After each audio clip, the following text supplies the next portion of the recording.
इस परमात्मा ने हमारे को राजनीति से कोसों दूर रहने की शिक्षा दी परमात्मा ने। और गुरुदेव ने कहा कि राजनीति तो भगत के लिए जहर समान है, भगत को तो वोट भी नहीं डालना है परमेश्वर के ज्ञान आधार से, क्योंकि हमारे द्वारा चुना गया कैंडिडेट, अब ये कैंडिडेट क्या होते हैं, बिना परमात्मा की भक्ति के, बिना परमात्मा की शरण के कोई भी राजनेता सही काम नहीं कर सकता। वो जितने भी कुकर्म करेगा हमारा भी उसमें उसी अनुपात में सहयोग हो गया, क्योंकि हमने उसको चुन के भेजा है। अब वो जो अच्छे कर्म करेगा उसमें भी उसी रेशियो में हमारा जो है शेयर होगा, और वो जितने भी कुकर्म करेगा, क्योंकि उसको बना के तो हमने भेजा है ना, हमारे द्वारा चुने जाने के बाद ही तो वो नेता बना, प्रधानमंत्री बना। अब वो जितने अच्छे बुरे कर्म करेगा उनके अच्छे बुरे कर्मों में उसी अनुपात में हमारा भी हिस्सा रहेगा। अब राजनेता कौन सा अच्छा काम करता है? दुनिया भर के शराब खाने कौन खुलवाता है, कौन देता है लाइसेंस? बूचड़ खाने, कत्ल खाने कौन देता है लाइसेंस? दारू की फैक्ट्रियां कौन देता है लाइसेंस? वेश्यावृत्ति के अड्डे कौन देता है लाइसेंस? बीड़ी, गुटखा, पान मसाला, जर्दा कौन देता है लाइसेंस? अपनी कुर्सी के लिए हजारों लोगों को मरवा देते हैं ये लोग, लड़ाई झगड़ा करवा के। इसलिए भक्तों को अगर भक्ति करनी है, सतलोक जाना है, तो यहाँ के जो कुकर्म है उनसे दूर हटना पड़ेगा। जिसने चुनना होगा वो चुन लेगा सरकार, हमारा पेट परमात्मा भरेगा, हमारी रक्षा परमात्मा करेगा, राजनेता नहीं करेंगे। तो पुण्यात्माओं, बहुत सोच समझ के एक एक कदम हमने भक्ति मार्ग पे धरना है। और ये सारी मर्यादा इस मैनेजमेंट ने, गुरुजी के परिवार ने 7 साल से भक्तों की तोड़वा दी। और सबसे बड़ी कमी भक्तों की, क्यों विश्वास किया भाई तुमने उन पे? खाली इसलिए कि गुरुजी के परिवार वाले हैं, कोई ठप्पा लग रहा है उनके ऊपर कि गुरुजी का भाई जो है वो काल प्रेरित नहीं हो सकता। अरे जब गुरुजी का जो 16 बेटे हैं जो वहाँ पे जो सतलोक में, ये काल भी तो परमात्मा ने पैदा किया सतलोक में। जब ये काल प्रेरित हो सकता है तो यहाँ के छोटे मोटे 2 कोड़ी के भाई बंधुओं की, इन नकलियों की, इनकी क्या औकात है? ये नहीं हो सकते काल प्रेरित। तो पुण्यात्माओं, काल ऐसे विश्वास में लेके ठगता है। काल को पता था कि ये तत्व ज्ञान लेने के बाद में उस महापुरुष से जगत वाले मेरे भक्तों को नहीं तोड़ सकते, उस संत के भक्तों को जगत वाले नहीं तोड़ पाएंगे, क्योंकि ये तत्व ज्ञान लेने के बाद वो दुनिया की नहीं सुनेगा। हाँ, अगर इन भक्तों को भ्रमित करना है तो इसी संगत में अपने दूत भेज के और भक्तों के ऊपर विश्वास जमा के फिर उस विश्वास के आधार से उनकी मर्यादा तुड़वाओ। तो काल ने अपने एजेंट भेज दिए। सबसे पहला एजेंट काल ने भेजा संत रामपाल जी के भाई के रूप में, दूसरे एजेंट भेजे उनके बेटा बेटी के रूप में, तीसरे एजेंट भेजे उनके रिश्तेदारों के रूप में, और आज यही लोग संगत का सत्यानाश करवा रहे हैं। तो पुण्यात्माओं, सतलोक में भी परमात्मा के परिवार ने हमारे को डुबोया था। ये काल जो है ये परमात्मा का ही बेटा था। सतलोक से भी इस काल ने हमारे को नीचे मारा, हमारे को डुबोया, हमारे को पतिव्रता पद से नीचे गिराया।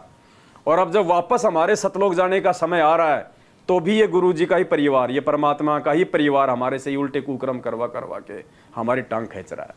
समझो पुण्यात्माओं, ये परमात्मा जबरदस्ती नहीं करेगा, ये आके नहीं बताएगा कि कौन सही कर रहा कौन गलत कर रहा है। टीचर साल भर तक बच्चे को सिलेबस पढ़ाता है, साल भर तक खूब पढ़ाता है उसको। भारत की राजधानी नई दिल्ली, भारत की राजधानी नई दिल्ली, साल भर तक पढ़ाता है, रिवीजन करवाता है। और जब एग्जाम का टाइम आता है वो टीचर भी वहीं खड़ा होता है, लेकिन वो बताएगा नहीं, चाहे बच्चा चाहे सही लिख रहा हो चाहे वो गलत लिख रहा हो। टीचर नहीं बताएगा कि बेटा तू सही लिख रहा है या तू गलत लिख रहा है। क्यों? क्योंकि वो उसकी परीक्षा है। तो आज गुरुजी से कोई उम्मीद ना करना कि गुरुजी तुम्हारे को शिक्षा दे देंगे, गुरुजी तुम्हारा मार्गदर्शन कर देंगे, गुरुजी तुम्हें सही गलत की पहचान बता देंगे। क्यों बता देंगे गुरुजी? 27 साल से तुम्हें सत्संग दे दिए, ये सही और गलत की पहचान करने के लिए तो दिए। तुम्हारे को ये सत्संग आचार डाल के खूंटी पे टांगने के लिए नहीं दिए। इन सत्संगों को क्या कहा परमात्मा ने कि पुण्यात्माओं, इस कान से सुन के इस कान से निकालना नहीं है, इन वचनों पे अमल करो, अमल करो। ये थर्मामीटर है, नापो अपने आप को कि तुम भक्ति मार्ग पे सही चल रहे हो या तुम जो है गलत चल रहे हो। तो पुण्यात्माओं संभलो। उसके बाद में एक दूसरा सत्संग परमात्मा का नाम दीक्षा लेने के बाद में हमने परिवार में किस प्रकार से आचार विचार व्यवहार, हमारा बोलना चलना उठना बैठना, ये सारी बातों पे परमात्मा ने हमें बीच बीच में समझाया हुआ है। तो ध्यान से सुनिए। तो पुण्यात्माओं, ऐसे सत्संग में आने से इस प्रकार की समस्याओं का समाधान होता है, लेकिन असर उनका हुआ जो पुण्यात्मा होती है। ये पत्थर और बांस जैसे प्राणियों का नहीं हुआ करती। जिस घर में नाम इस सतपुरुष का और उस घर में लड़ाई, फिर उनका असर ना हो रहा, वो तो पत्थर कैसे है, माड़ी सी घर्षण लग दे नो चिंगारी पाटे हैं।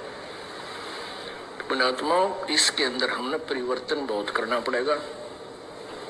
हमारे बोलने और बतलाने में, चलने और उठने और बैठने और निगाह दृष्टि में भी साधुता आनी चाहिए। एक तो चटक मटक करके चले, एक सीधा सा जैसे बिल्कुल भक्त संत चला करते हैं। उठने और बैठने में भी कहीं बकवाद नजर नहीं आवे, देखने में भी कोई ऐसी त्रुटि संत की दृष्टि में नहीं होनी चाहिए, भगत की में। तो हम सत्संगी हैं, अन्यथा हम केवल नाम उपदेश है, असर कति नहीं। स्पष्ट कर दिया परमात्मा ने, वरना हम खाली कहने के हम लोग सत्संगी हैं, सत्संग का कोई असर नहीं है। निगाह दृष्टि में भी, बैठने में भी, बोलने चालने में भी। और क्या हो रहा है यहाँ सत्संग में? आपको अभी थोड़े दिन पहले दास ने बताया था, थोड़े दिनों में वो बहन भी सामने आ जाएगी। रिकॉर्डिंग उसकी मेरे पास में आ चुकी है, आधी घंटा मेरी उसकी बात हो चुकी है। उसको आश्रम से बाहर निकाल रखा बेचारी को, जो बचपन से आश्रम में रहती थी गुरुजी के पास। उसका हाथ तोड़ रखा बेचारी का इन आश्रम वालों ने मार मार के। उसकी जो ये दूधी है, जो स्तन बेचारी का पूरा वो लाल हो रहा है, सारनामी है वो। उसने बताई सारी राम कहानी। भिवानी आश्रम को संभालता है महेंद्र का समधी, महेंद्र भगोड़ा जो गुरुजी का छोटा भाई है, उसका जो समधी है वो संभालता है भिवानी आश्रम। क्योंकि इन्होंने तो कहते ना घर की भाई और लिखने वाला काका, वो काम कर रखा इन्होंने। संगत को तो अपने पैर की जूती समझ रखा इन्होंने। गुरुजी को मान लिया कि गुरुजी पे तो डबल उम्र कैद की सजा हो गई, आजीवन मरते दम तक। वो तो जेल से बाहर आने नहीं। संगत मूर्ख है, उनके नाम पे लूटो खाओ पियो, धंधा बना रखा टोटल इन्होंने इस धर्म को, भगवान को मानुष मानने के चलते। उस बहन ने बताया कि हम कुछ बहनों को मुंडका आश्रम से भिवानी आश्रम भेज दिया गया, और वहाँ कुछ लड़के ऐसे हैं जिनकी कुदृष्टि माता बहनों पे रहती है। नाम के भगत हैं, केवल गुंडे पाल रखे हैं। तो धर्मपाल जो महेंद्र भगोड़े का जो समधी है, उसने कहा कि ये जो लड़की आई है मुंडका आश्रम से, इनमें से छांट लो जो जो तुम्हें अच्छी लगती है, मैं तुम्हारी आपस में सेटिंग करवा दूंगा। ये राक्षस कर्म हो रहे हैं वहाँ पे। उस बहन ने बताया कि हम जो परमानेंट माता बहनें जो हम आश्रम में रहती हैं, हमारे जो अंडर जो गारमेंट्स हैं, वो भी ये भगत लोग हमें लाके देते हैं कि तुम्हारी साइज क्या है। ये पुण्यात्मा क्या है ये? एक भाई अपनी बहन से पूछेगा कि तेरी अंडरवियर का साइज क्या है? तुमने उनको जबरदस्ती बांध रखा क्या? जो वो आश्रम से उनको निकाल दोगे तो भाग जाएगी, वापस नहीं आएगी। गुरुजी की बहनें राजबाला और बिल्लो, जिनको ये आम संगत ना समझी के चलते, जिनको सती सावित्री समझ रही है, वो दोनों बहनें जब उनसे कहा गया कि गुरुजी का आदेश तो ये है, तो वो बहनें कहती हैं कि गुरुजी का आदेश नहीं चलेगा, यहां तो महेंद्र भगत जी का आदेश चलेगा। परमात्मा टोटली अपना व्यापार बना रखा इस मार्ग को। और यही परमात्मा दास बार बार कहता है आप सभी भाई बहनों को, इस परमात्मा के दो ही मकसद हैं वर्तमान में ये परीक्षा लेने के, और कोई मकसद नहीं है। सबसे पहला मकसद सतगुरु रामपाल जी भगवान का इस भक्ति मार्ग में सबसे बड़ा यदि कोई रोड़ा है, और आगे चल के यदि सबसे बड़ा कोई रोड़ा पैदा होगा, तो उनका अपना खुद का परिवार, वंश। उस परिवार को परमात्मा ने ज्ञान आधार से जड़ से समाप्त करना है, सत्यानाश करना उस परिवार का ज्ञान आधार से। उनके कुकर्मों को खोल खोल के दिखा के, उनके पाखंडों को खोल खोल के दिखा के, उनके कुचरित्र को खोल खोल के दिखा के। गुरुजी ने तो स्पष्ट 2008 के सत्संग में बोल रखा है। कितनी बार दास ने आपको वो सत्संग सुनाया, जिसमें गुरुजी खुद कह रहे हैं कि इस दास के शरीर के 4 बेटा बेटी थे, और मुझे अच्छे से पता है कि आगे चल के वो मेरी क्या सेवा करते, क्या मेरी वो खातिरदारी करते। उनके आचार विचार व्यवहार का मुझे अच्छे से पता है। कितनी बार दास ने आप लोगों को वो सत्संग सुनाया परमात्मा का।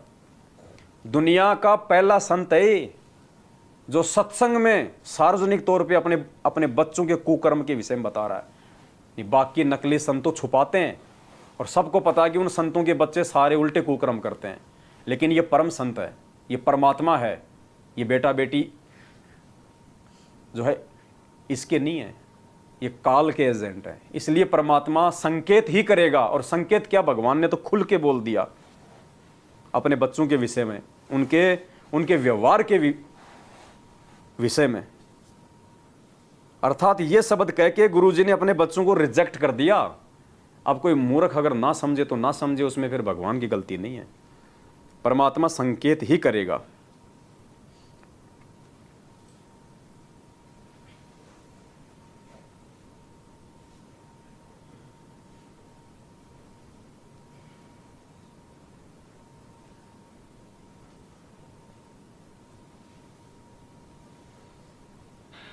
इस दास के 4 संतान, 2 लड़के 2 लड़की थी। यदि ये दास उन्हीं में उलझ पुलझ रह जाता, अब मुझे पता हुआ मेरी कितनी की खातिरदारी करा, खूब पता है मुझे वह क्या नेचर है उनका, कैसा उनका स्वभाव और क्या करते। अब परमात्मा के चरणों में आया हूं, मेरे लाखों चेले बेटा बेटी हो गए। अब एक को कहता हूं मैं जल जाना, 10 खड़े हो जाते हैं। ये क्या कारण है? क्योंकि मैंने परमात्मा की भक्ति का रटना लाई और उस भक्ति की शक्ति से इन बच्चों में इतनी श्रद्धा बन गई, जब हाथों पर रखो अपने गुरुदेव को, अपने पिता को। स्पष्ट कर दिया परमात्मा ने अपने बेटा बेटी के विषय में। अब और क्या सुनोगे इस परमात्मा से इससे ज्यादा? पुण्यात्माओं, पहचानो परमात्मा के मिशन को, पहचानो। ये सारे के सारे काल प्रेरित लोग हैं। ये केवल हमारी भक्ति को बर्बाद करवा सकते, आबाद नहीं करवा सकते। अगर आपकी भक्ति आबाद होगी तो साध संगत से जुड़ के होगी, जहाँ पे केवल आपको मर्यादाओं में रहने की शिक्षा दी जाती है, जहाँ केवल आपको अपने गुरुजी के प्रति विश्वास बढ़ाने के फॉर्मूले बताए जाते हैं, जहाँ आपसे राजनीति नहीं करवाई जाती, आपसे कुकर्म नहीं करवाए जाते, लड़ाई झगड़े की बातें नहीं होती, मार काट की गाली गलौच नहीं होती। इनके लिए तो आम बात है। ये जगत से भी गए गुजरे हैं लोग। अपने भगत भाई बहनों को बताओ, कह रहे हैं कि तू रंडी का बीज है। और बड़े बड़े स्टेट कोऑर्डिनेटर, उत्तर प्रदेश का स्टेट कोऑर्डिनेटर संजीव हुड्डा भक्तों को कह रहा है रंडी के बीज। बताइए, अरे उसकी माँ तेरी माँ कोई अलग अलग है क्या? उसकी माँ को रंडी कह दिया, सोच तूने तेरी माँ को तूने रंडी कह दिया। पुण्यात्माओं, सारनामी लोगों के ये हाल हैं। ये भगत नहीं है, भगत के भेष में भेड़िए हैं। और ऐसे भेड़ियों से सावधान करने के लिए भगवान ने संकेत किए हैं ये।